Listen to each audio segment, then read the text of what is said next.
जय हिंद दोस्तों, मैं गगनदीप आप सभी का स्वागत करता हूं proud group of NCC YouTube channel पर। और अगर आपका एनसीसी बी या सी सर्टिफिकेट का एग्ज़ाम है तो ये वीडियो आपके लिए बहुत ज़्यादा इंपॉर्टेंट रहने वाली है, क्योंकि इस वीडियो में ना सिर्फ हम क्वेश्चंस को पढ़ेंगे बल्कि उनको समझेंगे और उनसे रिलेटेड भी जो क्वेश्चन होंगे उनको भी डिस्कस करेंगे। पहले वाली वीडियो की तरह इसमें भी यही चीज़ होगी कि जो भी सभी के सभी क्वेश्चंस का जो मैं क्वेश्चन साथ के साथ आपसे पूछूंगा उन सभी क्वेश्चंस का सही जवाब देगा कमेंट बॉक्स में, उनमें से एक लक्की विनर को वो जो पीडीएफ है जिसके अंदर सभी इंपॉर्टेंट क्वेश्चन है based on the previous year papers of the NCC, वो फ्री ऑफ कॉस्ट दी जाएगी उसके व्हाट्सएप नंबर के ऊपर।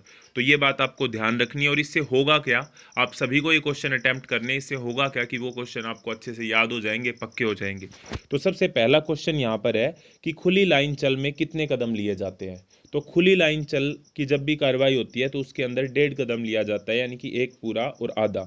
ठीक है। विश्राम स्थिति में दोनों पैरों के बीच की दूरी कितनी होती है। देखो, प्रीवियस जो वीडियो थी उसके अंदर एक क्वेश्चन पूछा गया था कि जो सावधान की जो पोजीशन होती है उसके अंदर एडी मिली हुई होती है और पंजे खुले हुए होते हैं, तो उसके बीच में एक कोण बनता है। तो वो कोण कितने डिग्री का बनता है, वो बनता है 30 डिग्री का कोण। ये वेरी इंपॉर्टेंट क्वेश्चन है। इसी तरह जब विश्राम की पोजीशन होती है तो दोनों पैर अलग अलग होते हैं, तो उनके बीच की दूरी कितनी होती है, ये क्वेश्चन के अंदर पूछा गया। तो वो दूरी होती है लगभग 12 इंच। नेक्स्ट क्वेश्चन है यहाँ पे कि डबल मार्च में कदमों की लंबाई कितनी होती है। तो जब भी डबल मार्च होता है तो उसमें कदमों की जो लंबाई होती है वो लगभग 30 इंच होती है। तो 30 इंच यहाँ पर करेक्ट आंसर है। तो जैसा कि मैंने आपको पहली वीडियो में भी बताया था कि आपकी तैयारी के लिए इस बार व्हाट्सएप ग्रुप बनाया गया है, टेलीग्राम ग्रुप बनाया गया है, जिसके अंदर सभी क्वेश्चंस, पीडीएफ और इसके साथ साथ में जो नई वीडियोज आएंगी उनकी नोटिफिकेशन आपको मिलती रहे।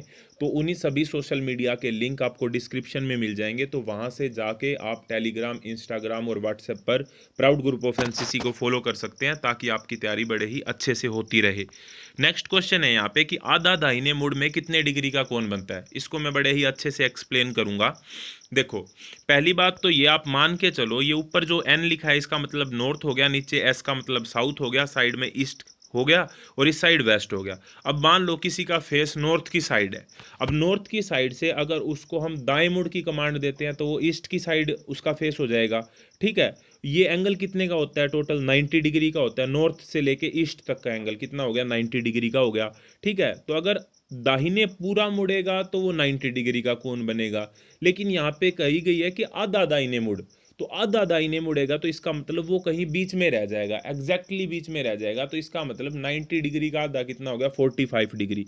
आई होप आप समझ पा रहे होंगे कि अगर हमको कहा जाए दाहिने मुड़ तो 90 डिग्री का कोण बनना है, अगर हमको कहे कि बाएं मुड़ तो 90 डिग्री का कोण बनेगा, लेकिन अगर कहा जाए कि आधा दाहिने मुड़ तो 90 डिग्री से आधा कितना हो जाएगा, 45 डिग्री का कोण यहाँ पर बनेगा। तो ये वाली बात आपको ध्यान रखनी है। अब आपसे कह दिया जाए कि पीछे मुड़, मान लो कि कोई नॉर्थ की साइड देख रहा है, अब पीछे मुड़ के कमांड अगर उसे दी जाती है तो वो साउथ की साइड देखने लग जाएगा। तो एंगल कितने डिग्री का बनेगा, 180 डिग्री का बनेगा। ये बात आपको बड़े ही अच्छे से ध्यान में रखनी है। नेक्स्ट क्वेश्चन यही है कि पीछे मुड़ में कितने डिग्री का कोण बनता है। तो पीछे मुड़ में 180 डिग्री का कोण बनता है। अब मैं आपको बता देता हूं कि ये जो क्वेश्चंस आप पढ़ रहे हैं ये एक पीडीएफ से क्वेश्चन मैं आपको पढ़ा रहा हूं, ऑब्वियसली, जैसा कि आपको दिखाई दे रहा है। और ऐसे ही पहले भी जब एग्जाम हुए थे तो उनके क्वेश्चंस जो हैं उनको कलेक्ट किया गया है, उनको सोल्व किया गया है, और जो प्रीवियस ईयर क्वेश्चन पर बेस्ड एक पीडीएफ बनाई गई है जिसमें सभी के सभी इंपॉर्टेंट क्वेश्चन है जो आपके एनसीसी के, चाहे आप बी का एग्जाम दे रहे हैं या सी का एग्जाम दे रहे हैं, उन सभी के लिए इंपॉर्टेंट है। अगर आप उस पीडीएफ को बाई करना चाहते हैं तो उसका लिंक भी डिस्क्रिप्शन में दिया है, वहाँ से जाके आप उसे बाई कर सकते हैं। और अगर आपको उसमें कोई प्रॉब्लम फेस होती है, पहली बात तो आएगी नहीं कोई प्रॉब्लम, अगर फिर भी कोई इशू आता है तो व्हाट्सएप नंबर आपको पता है, वो आप वहाँ पर व्हाट्सएप कर सकते हैं और आपका इशू सोल्व कर दिया जाएगा। नेक्स्ट क्वेश्चन के ऊपर चलते हैं। नेक्स्ट क्वेश्चन यहाँ पे है कि पीछे मुड़ में कितने डिग्री का कोण होता है, ये हमने कर लिया 180 डिग्री। नेक्स्ट क्वेश्चन है कि फुट ड्रिल का आविष्कार कब और किसने किया था। तो फुट ड्रिल का आविष्कार किया था 1666 में जर्मन के जनरल ड्रोल ने। ठीक है, जर्मन के जनरल ड्रोल थे, उन्होंने 1666 में किसका आविष्कार किया था, ड्रिल का आविष्कार किया था, फुट ड्रिल का। दाहिने सज में कितने इंच का कदम लिया जाता है। तो जब भी दाहिने सज की कमांड होती है तो उसके अंदर 15 इंच का कदम लिया जाता है। नेक्स्ट है यहाँ पे प्लाटून फॉर्मेशन कितने प्रकार की होती है। पीछे वाली वीडियो में हमने डिस्कस किया था कि सेक्शन फॉर्मेशन कितने प्रकार की होती है। तो अगर आपको वो अच्छे से याद है तो आपको बतानी है कि कितने प्रकार की होती है सेक्शन फॉर्मेशन। यहाँ पर पूछा गया कि प्लाटून फॉर्मेशन कितने प्रकार की होती है। तो प्लाटून फॉर्मेशन 3 प्रकार की होती है, 1 अप, 2 अप और 3 अप। तो ये आपको ध्यान रखनी है। सेक्शन फॉर्मेशन कितने प्रकार की होती है आपको पता होगा, जो आपको कमेंट बॉक्स में बताना है। और प्लाटून फॉर्मेशन 3 प्रकार की होती है। अब नेक्स्ट क्वेश्चन है यहाँ पे कि भारतीय सशस्त्र सेना में सम्मान और पुरस्कार को 2 श्रेणियों में वर्गीकृत किया गया है, उनके नाम बताओ। तो उनके नाम क्या है, एक तो युद्ध के समय दिए जाने वाले और एक शांति के समय दिए जाने वाले। वीरता पुरस्कार की यहाँ पे हम बात कर रहे हैं, ठीक है। तो यहाँ पर 2 तरह के टोटल सम्मान होते हैं। नेक्स्ट क्वेश्चन की तरफ हम बढ़ते हैं कि भारतीय सेना यानी कि थल सेना, इंडियन आर्मी की अगर हम बात करते हैं तो उसमें कुल कितनी कमान होती हैं, यानी कि total number of commands in the Indian army कितनी है, तो 7 है। अब यहाँ पे आपके लिए क्वेश्चन ये है कि जिसको भी पता है और जिसको नहीं भी पता है तो उसको सर्च करके लिखना है कि आर्मी की 7 कमांड कौन सी हैं और उनके हेड क्वार्टर कहाँ पे हैं, क्योंकि ये वेरी वेरी इंपॉर्टेंट क्वेश्चन है, ये आपके एग्जाम में आ सकता है।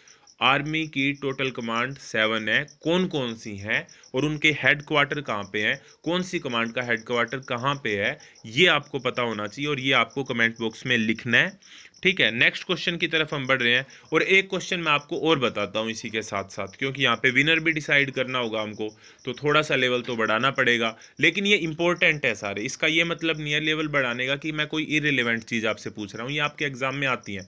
तो आपको इसी तरीके से, अगर आप आर्मी विंग से हैं तो आर्मी की टोटल कमांड और उनके हेडक्वार्टर हैं वो लिखेंगे।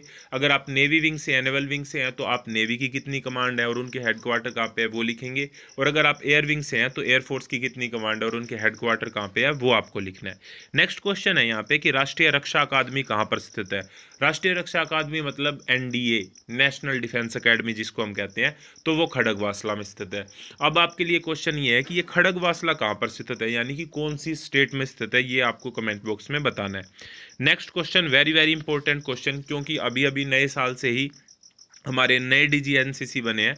तो वर्तमान में एनसीसी के महानिदेशक कौन है, तो लेफ्टिनेंट जनरल तरुण कुमार एच हमारे एनसीसी के नए महानिदेशक हैं। वेरी वेरी इंपॉर्टेंट क्वेश्चन आपके एग्जाम में आ सकता है, तो इसको बड़े ही अच्छे से याद करना है आपको। नेक्स्ट है, कौन सेना में दूर संचार की व्यवस्था करता है, तो दूर संचार यानी कि टेलीकम्युनिकेशन अगर हम इंग्लिश में बोलें तो सिग्नल कोर संभालेगा, ऑब्वियस सी बात है। तो signal corps is the correct answer.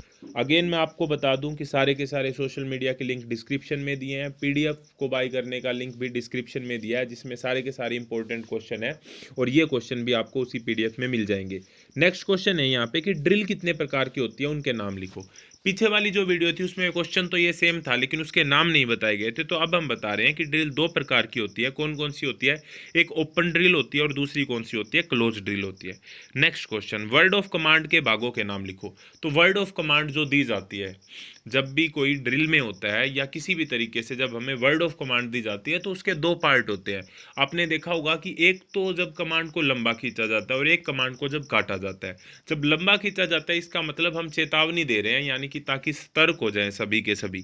तो इसके 2 पार्ट कौन से हैं, चेतावनी और कार्यकारी। तो पहले जब लंबा खींचा जा रहा है, जब हम चेतावनी दे रहे हैं ताकि पूरे का पूरा स्क्वाड है वो क्या हो जाए, सतर्क हो जाए कि कमांड आने वाली है। और जब काटी जाती है कमांड यानी कि उसके ऊपर कार्यवाही की जाती है। तो जब जिस कमांड के ऊपर कार्यवाही की जाती है उसको कार्यकारी, और जो पहले होती है उसको चेतावनी, यानी कि एक कमांड के 2 पार्ट होते हैं, चेतावनी और कार्यकारी। इंग्लिश में बोलें तो कॉशनरी और एग्जीक्यूटिव। तो ये वेरी इंपॉर्टेंट है, आपको ध्यान रखना है। नेक्स्ट है, समीक्षा क्रम में कितने कदम पर थंब दिया जाता है, तो 14 कदम फिर 1 2, इस तरीके से समीक्षा क्रम में थंब दिया जाता है। नेक्स्ट है कि भारत में ड्रिल की शुरुआत कब हुई, तो भारत में ड्रिल की शुरुआत 1834 में हुई, ठीक है। तो ये बात आपको ध्यान रखनी है। लेकिन आपको ये बताना है कि वास्तव में जो ड्रिल की शुरुआत है वो कहाँ पर हुई थी, कब हुई थी और किसने की थी। ये क्वेश्चन आपके लिए कि ड्रिल की शुरुआत कहाँ पर हुई थी, कब हुई थी और किसने की थी। Next question number 18, field area में कौन सी ड्रिल की जाती है, तो ओपन ड्रिल। और पीस एरिया में कौन सी ड्रिल की जाती है, तो क्लोज ड्रिल। अभी हमने जाना था कि ड्रिल 2 प्रकार की होती है टोटल, एक तो ओपन ड्रिल होती है और दूसरी क्लोज ड्रिल होती है। अब जब भी फील्ड एरिया के अंदर हम होते हैं तो वहां पर ओपन ड्रिल की जाती है, और जहाँ पे पीस एरिया मतलब शांति क्षेत्र, तो वहां पर हमारी कौन सी ड्रिल होती है? क्लोज ड्रिल होती है। नेक्स्ट क्वेश्चन है यहाँ पे कि फायरिंग पोजीशन कितने प्रकार की होती है? तो फायरिंग पोजीशन जो होती है, यानी कि जब हम फायरिंग करते हैं तो किन किन पोजीशन से कर सकते हैं, तो टोटल 4 प्रकार की फायरिंग पोजीशंस होती हैं। अब आपको कमेंट बॉक्स में ये बताना है कि वे टोटल 4 प्रकार की जो फायरिंग फॉर्मेशन होती हैं वे कौन कौन सी होती है, फायरिंग की जो पोजीशन होती हैं वे कौन कौन सी फायरिंग पोजीशन होती हैं, ये आपको कमेंट बॉक्स में बताना है। आई होप ये वीडियो आपको अच्छी लगी होगी, और वीडियो रेगुलरली आती रहेंगी, आपके एग्जाम तक आती रहेंगी, आपको घबराने की कोई ज़रूरत नहीं है। आप सारे के सारे जो टेलीग्राम पर जो चैनल ज़रूर से ज़रूर आप ज्वाइन कर लीजिए, क्योंकि वहाँ पर आपको बहुत ज़्यादा हेल्प होने वाली है, और सारी की सारी वीडियोस आपको रेगुलरली मिलती रहेंगी आपके एग्जाम तक। इस तरह की और वीडियो के लिए जुड़े रहिए proud group of NCC YouTube channel के साथ। नेक्स्ट वीडियो तक जय हिंद, जय Bharat, thank you very much.